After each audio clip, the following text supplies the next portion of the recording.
नमस्कार। फंड का फंडा में आज हमें बात करनी है कि बॉन्ड में निवेश करके आप कैसे बॉन्ड बन सकते हैं।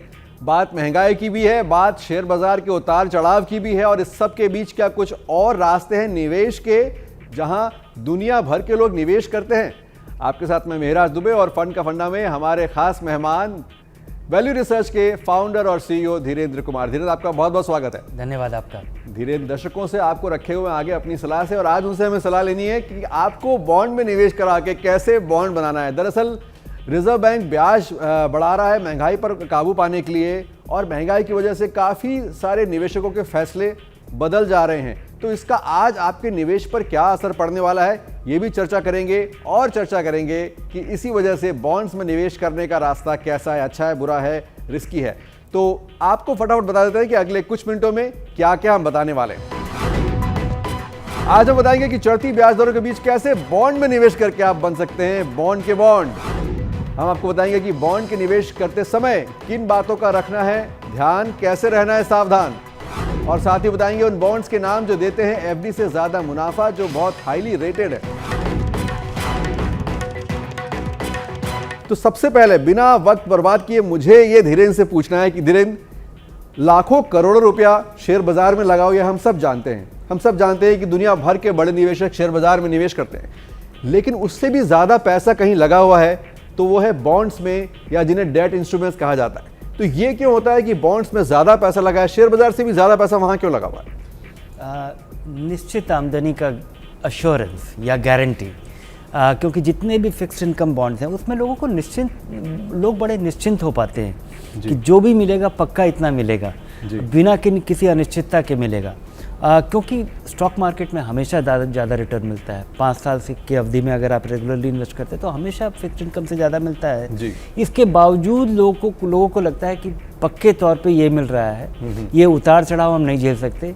जानकारी की कमी, इन्वेस्टर एजुकेशन मतलब अंडरस्टैंडिंग, निवेशकों के कम और शायद मतलब हम कुछ इसमें कंट्रीब्यूट कर पाए, और तो ये प्राइमरी रीज़न है। तो ये एक बहुत बड़ी वजह है कि प्रिडिक्टेबिलिटी है, यानी कुछ पक्का रिटर्न है, उसका वादा है या उसकी समझ है।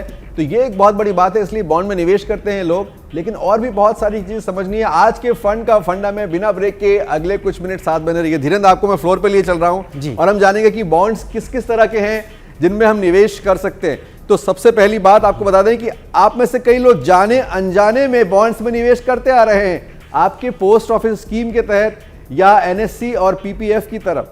तो इस बार ये जो पैसा आप लगाते हैं वो बॉन्ड्स में जाता है। इस बारे में और समझेंगे। ये बॉन्ड्स हैं, ये बॉन्ड्स हैं जी, यही बॉन्ड्स हैं, ठीक है। तो ये एक बात समझ में आ गई। इसके अलावा आरबीआई के फ्लोटिंग रेट बॉन्ड्स होते हैं, ये भी समझेंगे धीरेन्द्र से।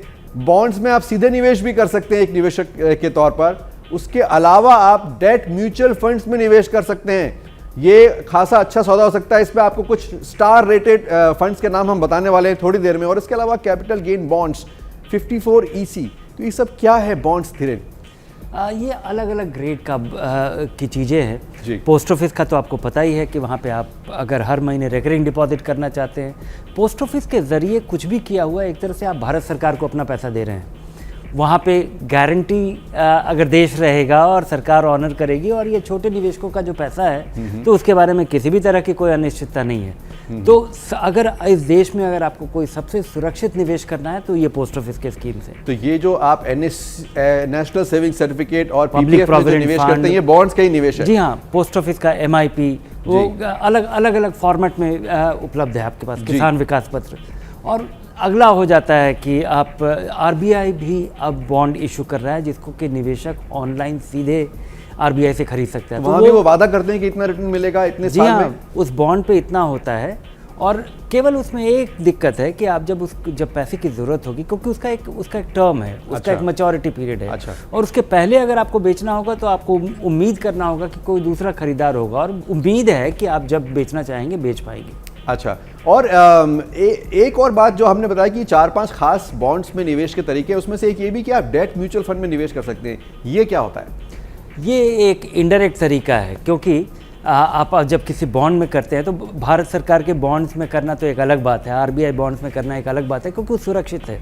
लेकिन जब आप किसी कंपनी का बॉन्ड खरीदते हैं तो अगर वो कंपनी डूब गई तो आपका पैसा डूब जाएगा। और उसको उस रिस्क को स्प्रेड करने के लिए उसके अलावा बॉन्ड भी अलग अलग तरीके के होते हैं। बहुत सारे बॉन्ड्स हैं जो कंपनियां इशू करती हैं जो सिक्योर्ड है, वो किसी एसेट्स के अगेंस्ट हैं, कुछ अनसिक्योर्ड है। तो ये सारे निवेश जो हमने 4-5 तरह के बॉन्ड्स बताए, तो उनमें निवेश का रिटर्न पक्का होगा या उसकी रेंज पक्की होगी और कुछ साल पक्के होंगे जब तक पैसा लगा के रखना होगा? आप जितने बॉन्ड्स में आप लगाते हैं उसमें आपको निश्चिंता होती है कि आप कितना लगा रहे हैं और कितना मिलेगा और उतना रिटर्न आपको मिलेगा।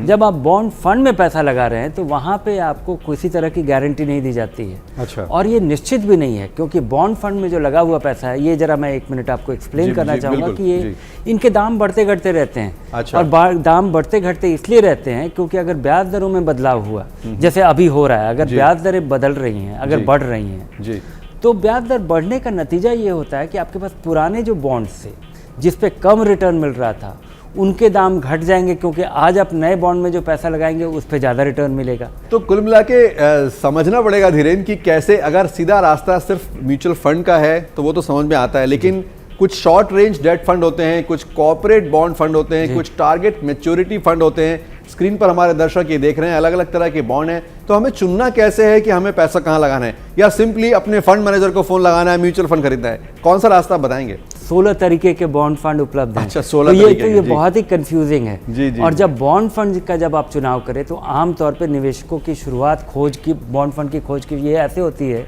कि सबसे ज़्यादा रिटर्न कहाँ मिल रहा है, और काफ़ी अंडरस्टैंडेबल है कि निवेशक ज़्यादा रिटर्न के लिए चुनाव करता है जी। लेकिन ज़्यादा रिटर्न देख करके बॉन्ड फंड का चुनाव मत कीजिए, क्योंकि जहाँ ज़्यादा रिटर्न मिलेगा और जहाँ बहुत ज़्यादा रिटर्न मिलेगा वहाँ बहुत ज़्यादा रिस्क भी होगा। और रिस्क आपको कभी कभी उससे आपकी मुलाकात होती है, और जब भी आपका पैसा डूबता है तब केवल ज़्यादा रिटर्न के लालच में ही निवेशकों का पैसा डूबता है। तो लालच नहीं करनी है और देख समझ के निवेश करना है, ये बात तो समझ में आ रही है। अभी जो 3 तरह के निवेश हमने डेट की बात करी, उसमें से एक था कॉर्पोरेट बॉन्ड फंड। क्या कंपनियां विज्ञापन के जरिए बॉन्ड इशू करती हैं और हम सीधे खरीद सकते हैं, हमें किसी बैंक में जाने की जरूरत नहीं? नहीं, ये जो बॉन्ड फंड्स है ये म्यूचुअल फंड इशू करते हैं, और ये जो आपसे पैसा, जैसे इक्विटी फंड होता है कि फंड मैनेजर ने आपसे पैसा लिया और बहुत सारे शेयर्स में पैसा लगाया, उसी तरह से इस बॉन्ड में लगाया हुआ पैसा बहुत सारे बॉन्ड खरीदने के लिए इस्तेमाल होता है, और बॉन्ड से मिलने वाला रिटर्न निवेशकों को मिलता है खर्चा काट के। ये जो 3 तरीके के बॉन्ड फंड हम बता रहे हैं वो ऐसे फंड हैं जहाँ पे रिस्क कम से कम है। अच्छा। क्योंकि जब भी आप किसी इसके अलावा जो और 13 तरीके के फ़ंड है, वो लॉन्ग मैच्योरिटी के फ़ंड, जैसे लंबे समय का जो गवर्नमेंट सिक्योरिटीज़ में लगाने वाला जो बॉन्ड फंड है, ये जब अभी जब ब्याज दरें बढ़ी हैं तो उसमें गिरावट ज़्यादा हुई है, क्योंकि जितना लंबा मैच्योरिटी होगा उतनी ज़्यादा गिरावट होगी जब जब ब्याज दरें बढ़ेंगी। और इसका उल्टा असर भी देखा जाता है, जब ब्याज दरें कम होंगी तब बॉन्ड फंड्स में अचानक मुनाफा होता है। लेकिन इन बॉन्ड फंड को खरीदने का एक सबसे बड़ा कारण है जी, कि जब भी आप किसी बॉन्ड में पैसा लगाते हैं तो उससे मिलने वाला जो इंटरेस्ट है वो आपके लिए टैक्सेबल होता है। बिल्कुल। तो टैक्स उस पर लगेगा जो मुनाफा उस पर होगा सारे बॉन्ड्स में। लेकिन बॉन्ड फंड का एक खास फायदा है कि उसमें लगाया हुआ पैसा अगर आप 3 साल तक होल्ड करते हैं तो उसको कैपिटल गेन्स माना जाता है। अच्छा। और कैपिटल गेन्स का दर इनकम टैक्स से बहुत कम है। अच्छा। क्योंकि इंडेक्सेशन के बाद उस पर अगर आपको 20% देना पड़ता है तो आज के दिन वो टैक्स रेट करीब 3-4-5% हो जाएगा। तो ये है कि कुछ बॉन्ड फंड का मुनाफे बचाना में हो तो टैक्स कम लगेगा उसी इनकम पर, तो ये भी एक तरीका, अगर बड़ी रकम आपको डालनी है तो मेरे ख्याल से ये बहुत अच्छी जगह है। बॉन्ड फंड बहुत ज़्यादा टैक्स एफिशिएंट है। टैक्स एफिशिएंट फंड्स हैं ये। डेट म्यूचुअल फंड्स की बात हो रही है, बॉन्ड फंड्स की बात हो रही है, और अब बारी है आपको कुछ बता दें चुनिंदा फंड्स के नाम, आप चाहें तो नोट कर सकते हो और फिर धीरे से पूछेंगे कि इनके रिटर्न्स और इनकी रेटिंग कैसे दी है वैल्यू रिसर्च की टीम ने। यह है एक्सिस का short term fund direct plan. ये है, इस पर 4 स्टार की रेटिंग है वैल्यू रिसर्च की, और पिछले 5 साल में सालाना 7% से ज्यादा का रिटर्न इस पर मिला है। हजारों करोड़ों रुपए इसमें लगे हुए हैं कई लोगों का। और ऐसा ही एक और फंड है HDFC का short term debt fund direct plan, जिस पे वैल्यू रिसर्च की रेटिंग है 4 स्टार की, और इसमें करीब 13,000 करोड़ रुपए से ज्यादा पैसा लगा हुआ है निवेशकों का। करीब 7.2 यानी 7% से ज्यादा का सालाना रिटर्न पिछले 5 साल में मिलता आया है। अगला फंड, उसका नाम मैं बता दूं आपको, ICICI प्रूडेंशियल का corporate bond fund direct plan. इस पर भी 4 स्टार की रेटिंग है और ये 7% के आसपास मुनाफा देता रहा है साल दर साल पिछले 5 साल से। इसमें और ज़्यादा पैसा लगा हुआ निवेशकों का 15,000 करोड़ रुपए। इनके अलावा कुछ और फंड्स के नाम आपको फटाफट बता दूं। कोटा का कॉर्पोरेट बॉन्ड फंड है, स्टैंडर्ड प्लान, जिस पर 4 स्टार की रेटिंग है और आप देख रहे हैं 7% ज़्यादा का मुनाफा। और ऐसा ही एक और फंड है आदित्य बिरला सन लाइफ का निफ्टी SDL अप्रैल 2027 इंडेक्स फंड। इसमें टारगेट मैच्योरिटी के साथ आपको ये मेंशन करना ज़रूरी है हमें। धीरेन्द्र, इसका क्या मतलब है टारगेट मैच्योरिटी और 2027 इंडेक्स फंड? ये नाम पढ़ते पढ़ते तो एक आम निवेशक कहीं ना ऐसा लग रहा है कि ये फाइनेंस में MBA हो गया पूरा। ये जी हाँ, निवेशकों के लिए बड़ा हतोत्साहित करने वाला या जार्गन है जो कि समझ में नहीं आता है, इस वजह से आप थोड़े अप्रीहेंसिव रहते हैं। लेकिन इसका मतलब ये है कि ये अप्रैल 2027 में इसमें जो अधिकतर बॉन्ड्स है वो अप्रैल 2027 में मैच्योर करेंगे। तो जो रिटर्न मिलेगा वो इकट्ठा 2027 में मिलेगा। हाँ, और आप अगर लगा रहे हैं आज 2022 में, तो कम से कम 5 साल के नज़रिए से लगाइए, तो इस पे जो अंडरलाइंग बॉन्ड्स हैं उसका जितना भी इंटरेस्ट है वो सब आप रियलाइज़ कर पाएंगे अगर इस पीरियड तक आप होल्ड करते हैं। इसमें भी अनुमानित रिटर्न 7.करीब 7.25% का। और 2027 में मैच्योर होने वाला एक और फंड है कोटक निफ्टी SDL अप्रैल 2027 top 12 equal weight index fund direct plan target maturity, ये इसका पूरा नाम है।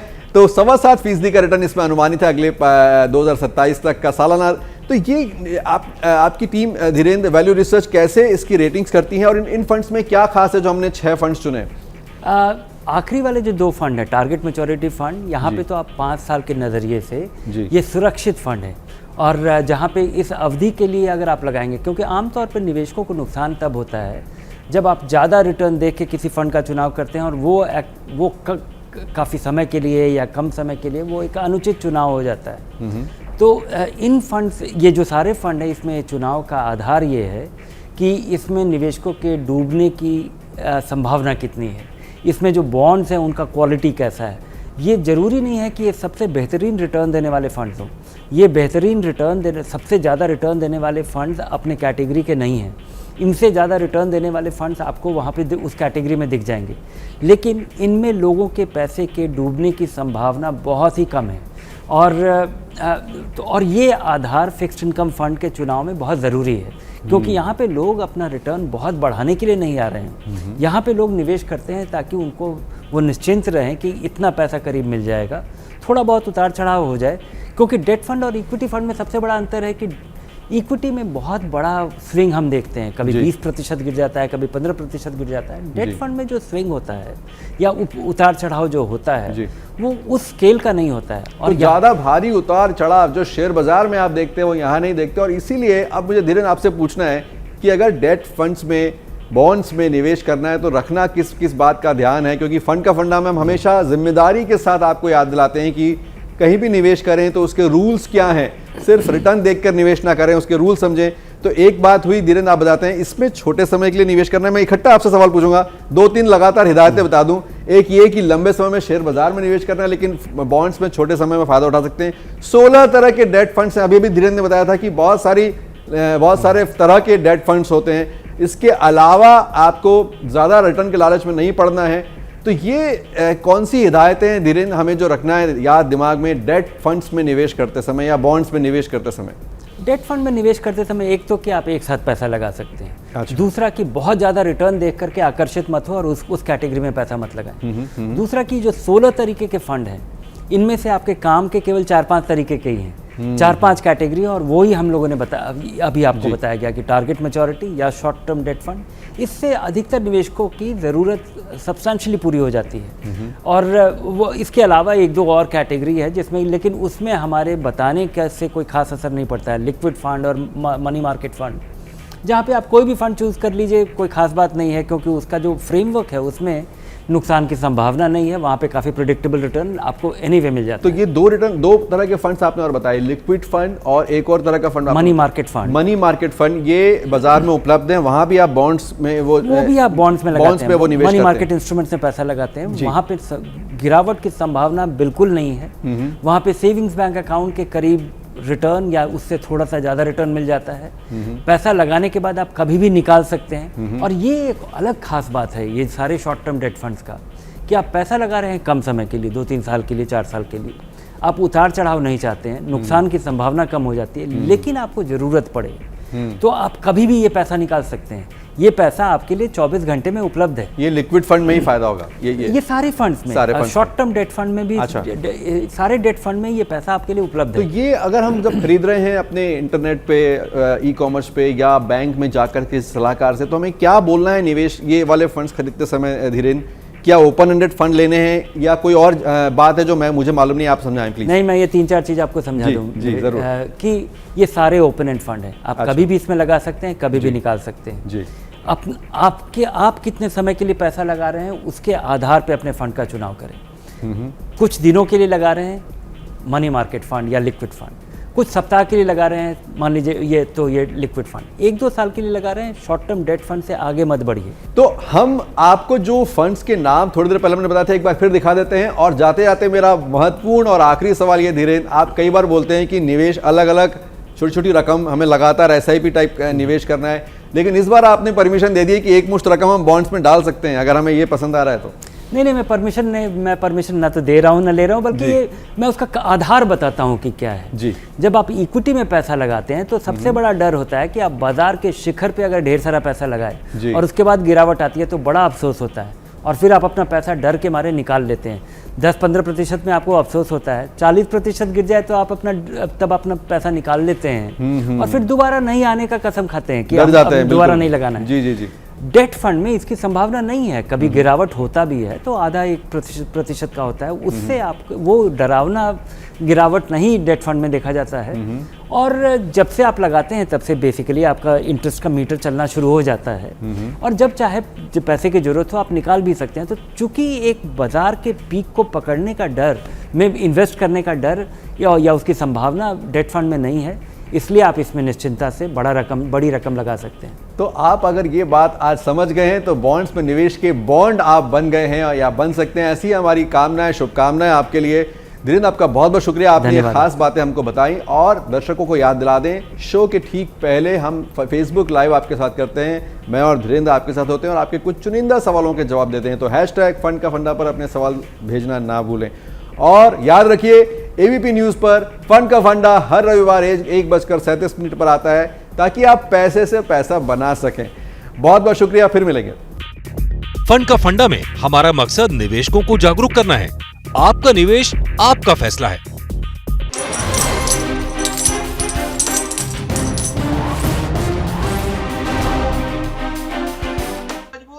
क्या मजबूरी है मेरी, बताइए।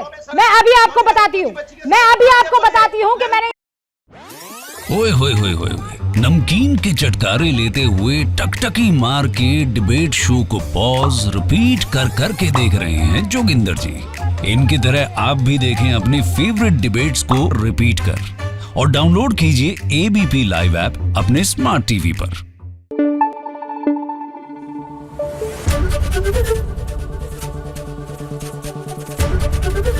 ABP न्यूज आपको रखे आगे।